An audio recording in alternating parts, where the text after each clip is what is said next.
اسرائیل بنے گا حدیث میں خبریں یہ سارے مسلمان ممالک تمہارے ہاتھ سے نکل جائیں گے مسلمانوں، یہ عراق اور اردن اور یہ اور وہ، یہاں تک کہ ترکی، سعودی عرب کا بھی شمالی حصہ نکل جائے گا۔ البتہ مدینے کا جو ان کا پروگرام ہے اس کو اللہ نہیں پورا ہونے دے گا، مدینے میں داخلے کی ان کو اجازت نہیں ملے گی۔ بہرحال یہ سارا کچھ ہونے والا ہے۔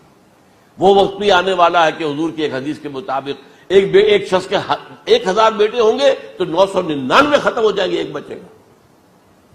یہ وقت بھی آنے والا ہے کہ حضور فرماتے ہیں اتنی بڑی جنگ ہوگی، اتنی خوریزی ہوگی کہ پوری زمین اٹ جائے گی لاشوں سے۔ تو پرندہ جو ہے کوئی، ایک تو پرندے ہوتے ہیں کہ جو مردار خور ہے، گدھ ہے، وہ تو بڑی خوشی سے اتریں گے، تناول فرمائیں گے لاشوں کو۔ اسی طریقے سے کوے ہیں، چیلے ہیں، لیکن جو نفاست پسند پرندے ہیں وہ لاش کے اوپر اترنا نہیں چاہتے۔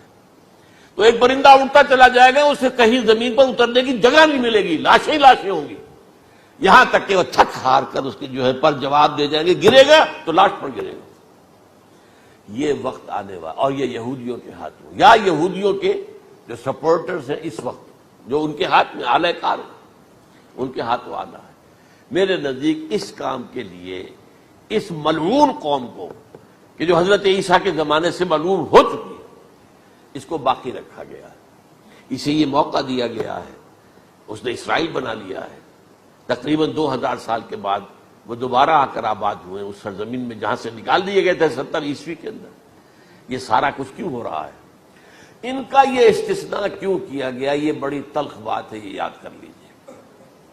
کیونکہ یا تو قوم اسی وقت ہلاک کر دی جاتی، جیسا کہ ہوا قوم نوح، قوم ہود، قوم عاد، قوم ثمود، قوم شعیب، یہ ہوا کہ نہیں ہوا؟ اور سدوم اور عمورہ کی بستیاں جہاں حضرت لوط بھیجے گئے، اور آل فرعون جو ہلاک کیے گئے، یا تو پوری قوم ہلاک کی جاتی؟ نہیں، یہ یوں سمجھیے کہ اس پورے معاملے کو درمیان میں سے ایک وقفہ دے دیا گیا، حضرت عیسیٰ کو اٹھا لیا گیا، اور حضرت عیسیٰ دوبارہ آئیں گے۔ یہ کیوں کیا گیا؟ اب اس میں بڑی تلخ بات آپ سے کہہ رہا ہوں، یہ آپ کے لیے قبول کرنا آسان نہیں، حلق سے نیچے اٹھنے کی مشکل سے۔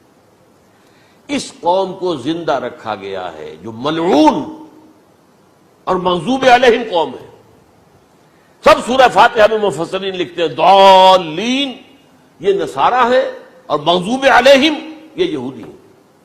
اور قرآن کہتا ہے لعن الذین کفروا من اہل الکتاب علی لسان داؤد وعیسی ابن مریم، لعنت کی گئی ایک ملعون اور مغضوب قوم کے ہاتھوں آخری امت محمد، اور اس کا بھی بہترین حصہ، اس پر عذاب ان کے ہاتھوں آئے گا۔ عربوں پر عذاب یہودیوں کے ہاتھوں، اس لیے ان کو بچایا گیا۔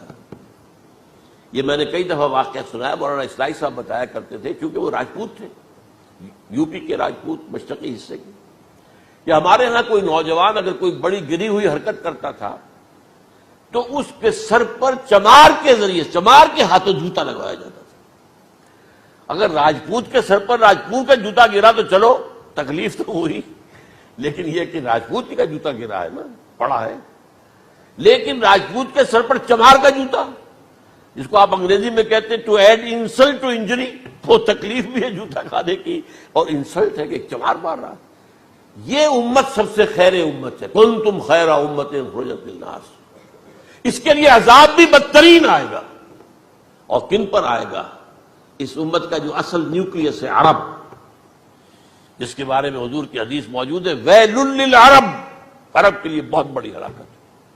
اور آج ہماری نظر میں آ رہا ہے وہ ملعون اور مغضوب علیہم قوم، ان کے سینے کے اندر خنجر کی طرح بھونکی گئی ہے، اور 30 کروڑ کے قریب عرب بے حمیتی، بے غیرتی، بزدلی، کمزوری، ذلت، مسکنت کی مثال بنے ہوئے۔ کوئی بول سکتا ہے اس اسرائیل کے خلاف؟ کو بول سکتا ہے؟ 30-35 لاکھ آدمی ہے اسرائیل کے اندر یہودی، اس سے زیادہ تو امریکہ میں 50 لاکھ کے قریب، کل 1.25 کروڑ آدمی ہے یہ یہودی پوری دنیا کے اندر۔